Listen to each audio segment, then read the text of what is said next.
Welcome to Little Rockers Radio. I'm Craig Harper, and today I'm chatting with Kathy Walker, OAM. Kathy's one of Australia's leading parenting and education experts, public speakers and authors, and a whole bunch of other stuff. It's the longest bio I've ever seen, but if I read that, we'll have no time left. Hi, Kathy. Hi, Craig.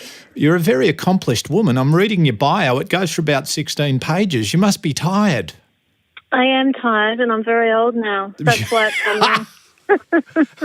Well, look, thanks, you old tired woman, for taking the time out of your day to connect with us. It's all right. Hey, how long have you been doing this stuff for, working around parenting and education? Over 30 years now. Did you say 30? Yes. That's a while, isn't it? How did you start out? What was the genesis? Where did you begin? I really started when I did my degree in early childhood education, and from there did other degrees and really was committed to working with young children, and then branched off into thinking, well, it's all very well to work with 5-year-olds, but they're not in the lecture room studying early childhood. It's really teachers and parents that really need most information. Yeah, absolutely. Well, and that's why Little Rockers Radio exists. Part of it anyway is educating parents and helping parents to become awesome at what they do. Now, I'm going to start at the end, which is silly, but you've got a new book coming out soon called Future-Proofing Your Children, which I'm a bit fascinated about that. What is that? What is future-proofing your children about? Well, you see, it seems to me in all the other books I've written and lots of the talks I give around Australia, we're always talking about, fixing things up. And what I wanted to do with this book was really talk about, instead of fixing things up when they're 15 and 14 and 12, maybe we can just put a whole lot of things in place when children are much younger that maybe prevent some of those things going wrong when they're older. So future-proofing is about what sort of more effective parenting strategies might be supportive for families, what sort of strategies we can do to avoid Facebook or whatever will be happening in another 10 years' time that kids are addicted to. Yeah, all that kind of stuff. So setting things up in the first place that might help later. Is there a line with parenting? Oh, I'm sure there is a line, but where is the line with parenting between protecting your kids, educating, directing, giving feedback and all that stuff, and then mollycoddling them and turning them into sooks? Look, I think that's really a great question, because I think there's enormous confusion, and I've noted in the last 10 years that line is getting more and more blurred and a bit harder to walk on. There seems to me a bit of a paradox, Craig. On the one hand, there's a whole part of society that I think is overexposing children too young. Yeah.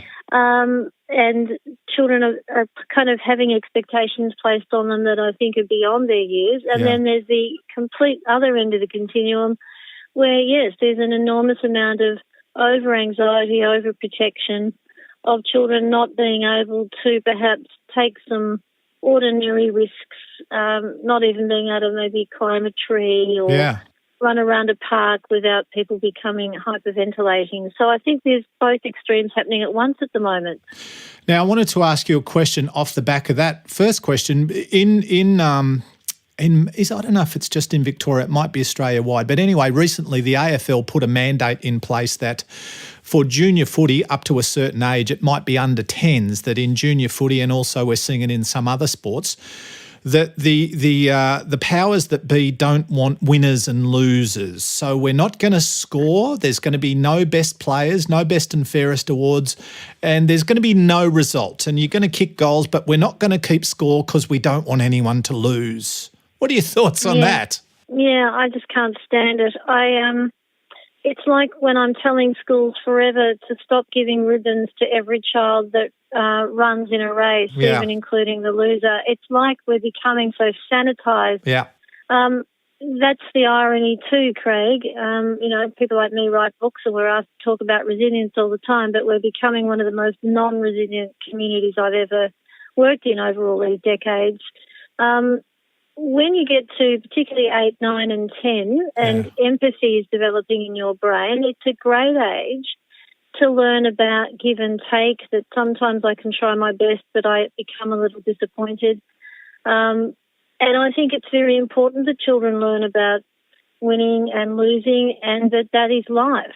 And when you think about, adults in today's society not being able to self-regulate, not being able to deal with their emotions, their frustrations, there's no magic moment where you learn that. It develops from the patterning of the brain and experience from when you're very young. And we're now taking away all those experiences. And I don't know that wrapping kids in cotton wool until they're 18, then shoving them out the door into the big wide world, going all the best. I don't know that that's a great plan either. It's a terrible plan. I also saw an interview recently on TV that was talking, and we're talking a little bit there about the psychological and the emotional preparation for life. But an interesting thing about the physiological was that they were saying there's a detrimental effect, or potentially a detrimental effect now, by keeping our kids in such incredibly well-controlled, germ-free, hygienic kind of environments that we're actually damaging their immune system because they're not being exposed to normal, in inverted commas, environments like you and I perhaps did growing up, playing in dirt, running around, falling over, getting up and wiping a bit of snot on our sleeve. Oh, I have heard of that too. I'm not familiar with the research on that, but I've certainly heard that. And most really, really great experts on theories of child development and play theories, the fact that we're born programmed to learn through exploring and playing, would say that children need those outdoor, getting in the mud, getting in the dirt, getting in the tan bark. They need those experiences as part of their early development. So that research wouldn't surprise me at all. Right. Let's have a look. You've been doing this for 30 years, right? So give us in 60 seconds, no pressure, be amazing. Give us the kind of the timeline, the evolution of parenting and educating kids and all that kind of raising kids. How has it changed over the last 30 years as somebody who's in the middle of it, and also as somebody who's probably stood back and observed? I'd say that the biggest changes are there's more confusion amongst parents about how to parent. I think that's a really big change. I think there's greater anxiety in parenting and greater anxiety in children at a younger age than there was 30 years ago. I think there's greater intensity in parenting than there was when I first started working in the field. And I think that the other huge change is that the enormous amount of overscheduling of young children at a younger and younger age. So three-year-olds, 4-year-olds having, 3 or 4 or 5 extracurricular activities every week. That was unheard of when I first started working with children. So I think at the top of my head, under pressure, I'd say they're the very big standout changes. I was talking to a mum recently who's in her mid-30s, 4 kids, busy mum, great mum, all that. But she was always, she said to me that she constantly feels judged and evaluated by her peers about her parenting style and technique and results. Is this common? I think it is. I think it is another change, although I think parents have always felt that to some degree. But I think it's true that we are very quick to judge in society. Whenever I run parent classes, I say just become deaf and have peripheral non-vision, because I think parents and others in the community are very quick to judge, and I think it's very unfair. And I think we are very... we're into blaming and saying, tut, I wouldn't do it like that and whatever. And I think, the infamous car park gossip, I think people are very critical. And I think parenting is the hardest job of the whole world. I think, it's easy to go to work and have a rest rather than working with your children at home. I think it's very, very challenging. For all the great things about it, I think it's very challenging.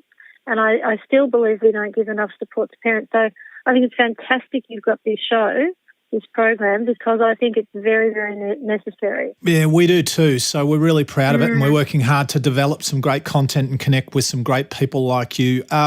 So if we've got to let you go very soon, but I know, and this is a broad, almost silly question, but your top kind of 2 or 3 parenting tips or pieces of advice for parents who are maybe just kicking off the parenting thing, or who maybe sometimes feel a little bit lost or out of their depth? Sure. Number one, if there's 2 parents parenting, try to be as consistent as possible with each other because that's very helpful to the child. So that's really important. Yeah.